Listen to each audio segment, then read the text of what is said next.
Welcome to Catholics on Campus. My name is Maria, and we will be taking a deeper look at the Roman Catholic Church here in Omaha, especially right here on the UNO campus. We will be looking to see where Catholics are active on campus, and we'll be talking to various students, missionaries, and religious figures, hoping to answer that age-old question of why religion, and to show that even after 2,000 years, it's not just a relic of the Middle Ages, and that the Roman Catholic Church is still very much alive. Today, on Catholics on Campus, we will be interviewing Jessi Carri. She is an Apostolic Oblate, which is like a nun in the sense that she's chosen not to marry, but is not a nun at the same time. She will be telling us about the differences between the two and her story and how she chose this life. She lives in Elkhorn, Nebraska at a retreat center called Pro-Sanctity. She is involved at UNO, particularly at the Newman Center, which opened the fall of 2016. So today she will be telling us about what she does and how much she loves it. Jessi Carri, welcome to my podcast. Thanks, Maria. Why don't you start with telling me what you do? Well, I assist with running a retreat center at the Pro-Sanctity Retreat Center, but that's only sort of part of what I do. I have the great privilege of having been called by God to be an Apostolic Oblate. Most people haven't ever heard of an Apostolic Oblate. We're sort of a secret agent, is one of the ways that the church thinks of us. We're called a secular institute, so we're consecrated. We take the same vows that sisters do, chastity, poverty, and obedience. But we're called to be hidden in the world, like secret agents or like yeast in bread, whereas sisters are called to be a visible sign. And so about 18 years ago, God invited me to say yes to this exciting vocation that gives me beautiful opportunities here and around the world and other places in the country to share the amazing gifts that Jesus has given me. Okay. Do you want to tell us a little bit about why and how you came about to choose this? Well, I was really convinced that I was supposed to get married and have a bunch of kids and live happily ever after. But one day a priest asked me if I had ever asked God what his plan for my life was. And I was really irritated because I figured God's plan would be really dumb and boring and I would have to sit in a church and pray all day and be super bored. But the question wouldn't go away. And so one day I decided to sort of ask God what his plan, but I had some qualifications. So I said, okay, God, I'll ask about your plan, but I want it to be really exciting and amazing and beautiful, and I want to have love and joy and adventure in my life. And so if you've got all that, then I'd be open to hearing about what your plan is. So that was the start of it. And as I visited a few different communities, I really felt called that God was inviting me to say yes to something more than I could already imagine.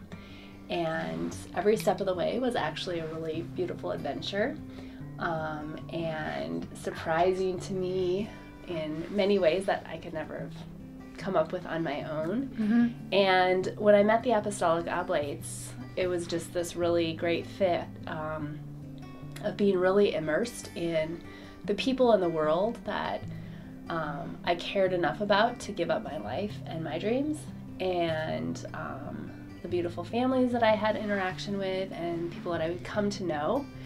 And so to be with those people and offer my life for those people and who I would encounter in the future was really worth it, and made it really clear that that's how God had made me.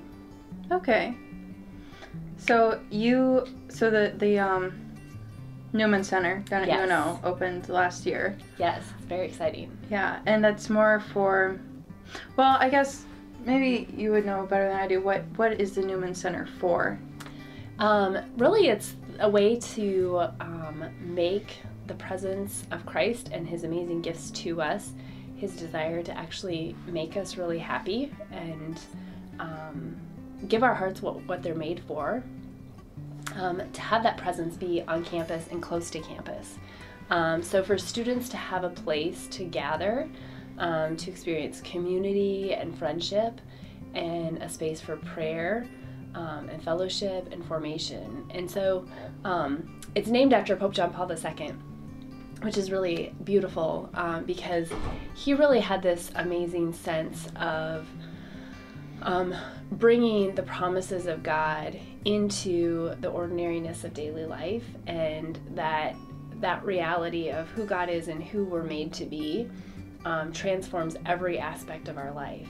And so a college campus is a perfect place to have a Newman Center named after Pope John Paul II, because it's absolutely pertinent and relevant to college students who are at a place in their life where they're making decisions on their own, kind of in a new way for the first time as independent adults, and a place where they're really making choices that will affect them for the rest of their life. And it's a good opportunity because it's a place that often we can feel like maybe we don't have all the answers, and an opportunity where we maybe would be interested in inviting God into that. Okay. So then, what specifically do maybe you do at the Newman Center, or like what kind of things do you get involved in on campus? The Apostolic Oblates have a long-standing history of participating in the campus ministry that the Archdiocese offers, particularly in Omaha. And so we're really available for the spiritual formation of the students and those who assist with that, so vocation missionaries, staff in whatever way we can. Our charism is to help promote the call to holiness and give people tools to deepen their spiritual life. And so that's really the gift that we've been given from God through our vocation. And so that's what we are most capable of sharing. So we really try to focus what we do in really building up the spiritual life of those that are part of the Newman Center. And so primarily my role, I offer spiritual direction to students and some of the staff, and assist with different formation initiatives, retreat days, or things like that that can help the students grow in their spiritual life and human formation. Okay.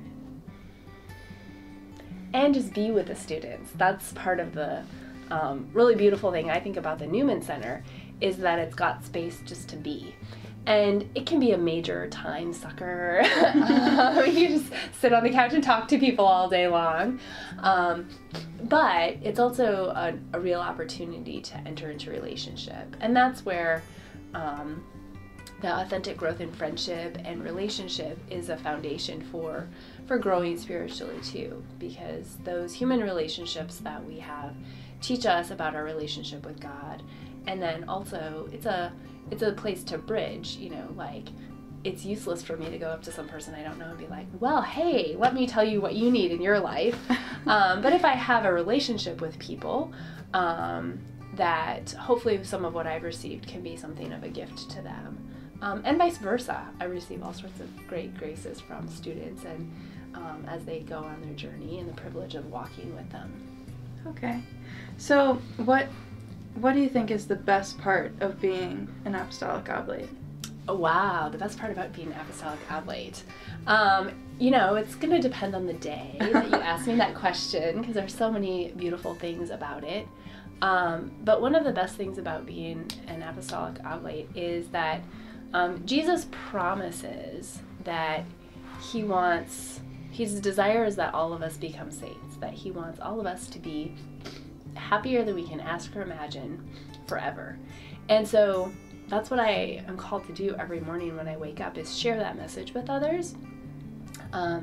But first I really have to receive that grace, to be deeply convinced that that's what Jesus has for me today. And so that's in and of itself this amazing thing. But then I get to share and journey with people who are also discovering that. It's just a really beautiful privilege to get to kind of watch the miracles of God unfold in people's hearts. Okay, that's beautiful. Well, thank you for coming on today. It was wonderful to be with you. All right. God bless. Thank you. Thanks for joining us for Catholics on Campus. I hope you'll be joining me again to uncover more reasons for why this seemingly medieval church is still around. Until next time, God bless.